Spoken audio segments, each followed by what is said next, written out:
Vagimi I njeriut të veshur me petka liri. Në vitin e 3 të Cirit, mbretit të Persianëve, Danielit të biquajtur Baltaz, I që zbuluar një fjalë e vërtet, luftë e madhe.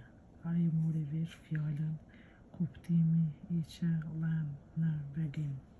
Dër ato ditë unë Danieli po bëja një agjërim 3 javësh, nuk hangra ushqime të shijshme, mish as verë nuk shtiva në gojë time, por as me erëra të mira nuk u leva, derisa morën fund këto 3 ditë.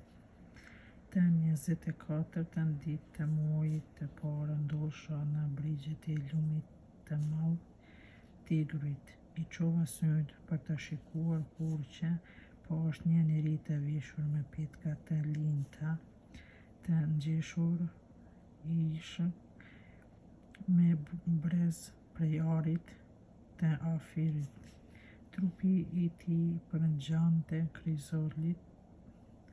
krizolitit, fytyra e tij por si rrufeja e sytë e tij por si vravashkë I ndezur flak, krahët e këmbët e tij por si duka e bronzit që skuqur, e zari I të folurit të tij por si zari I shumicës.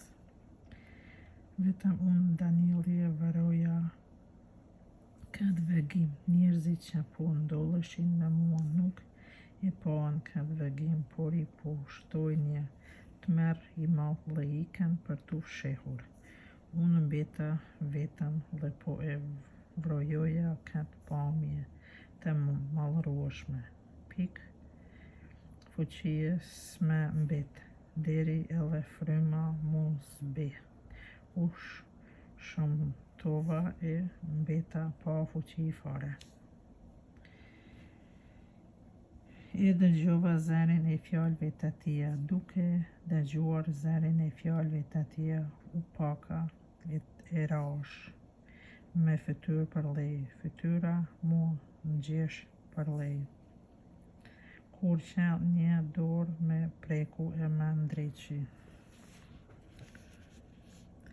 Në gjuhën e mbi shuplakt e dorëve të mia, atëherë më tha, Daniel, njeri tejet I dashur, veru vesh fjalëve që do t'ju them, ndrequ në këmbë të tua, sepse jam I dërguar te ti.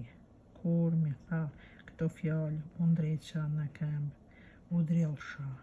Ai vazhdoi më tha, Daniel, mos u trem, sepse që prej ditës së parë, kur bere çmos që të kuptosh duke e përvojtruar vetveten para hyrit tënd, u vështruan fjalët e tua dhe unë erdha në saje të fjalëve të tua.